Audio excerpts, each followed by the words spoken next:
Hello and welcome back again to my YouTube channel, The Mami Jaja Vlogs. For today's video, magbabahagi ako ng pampaswerte sa negosyo para magkaroon ng maraming customers at lumaki ang inyong benta. Sa mga naniniwala sa mga pamamaraan ng pampaswerte, panoorin lamang ang aking ibabahagi na video, at sa mga hindi naman, pwede kayong humanap ng mga video na gusto nyo. Kayo ba ay nakakaranas ng pagkalugi sa inyong mga negosyo, pagkonti ng benta, maliit ang kita?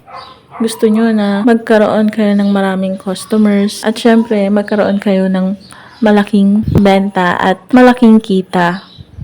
Kayo ba ay nakakaranas na para kayong susuko na sa inyong negosyo? Itong ibabahagi kong pampaswerte ay makakatulong para magkaroon kayo ulit ng maraming customers, dumugin ang inyong negosyo ng maraming customers at magkaroon kayo ng malaking kita. Sasamahan nyo lamang ng 100% na paniniwala kapag gumagawa kayo ng mga pampaswerte. At syempre, habang gumagawa kayo ng pampaswerte, alisin nyo muna yung mga galit o mga sama ng loob na naiisip nyo, maging positibo at maging masaya sa ginagawa nyong pampaswerte.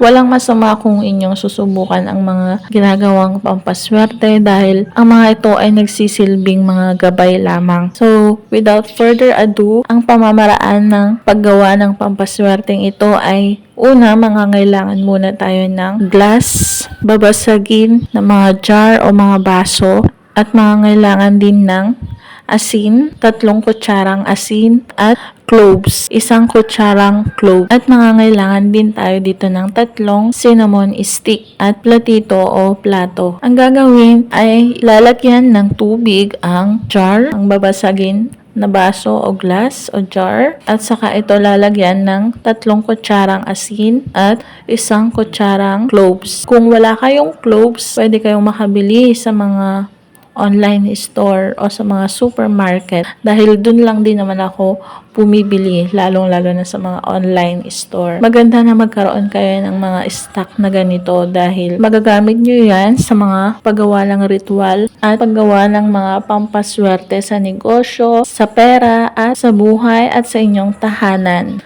Kaya, yung mga sinasabi kong mga herbs na gaya nitong cloves at cinnamon at syempre itong kasangkapan sa kusina na asin ay dapat magkaroon kayo ng maraming stock niyan. Huwag kayong magpapawala lang mga stock na yan dahil yan pala ay nagdadala ng swerte at yan ay mga pampaswerte pala, lalo na pag ginamit nyo na bilang pampaswerte sa negosyo at pampaswerte sa kaperahan. Pagkatapos, hahaluin itong asin at cloves, hahaluin lamang, at habang hinahalo mo, banggitin ang mga chant na ilalagay ko sa screen. Pagkatapos mong banggitin ang mga chant na nakalagay sa screen, ilalagay ang jar sa platito at papalibutan mo ngayon ito ng 3 cinnamon stick para mas lalong mag-attract at ma-boost ang pampaswerteng ginawa. At hawakan ang pampaswerte na iyong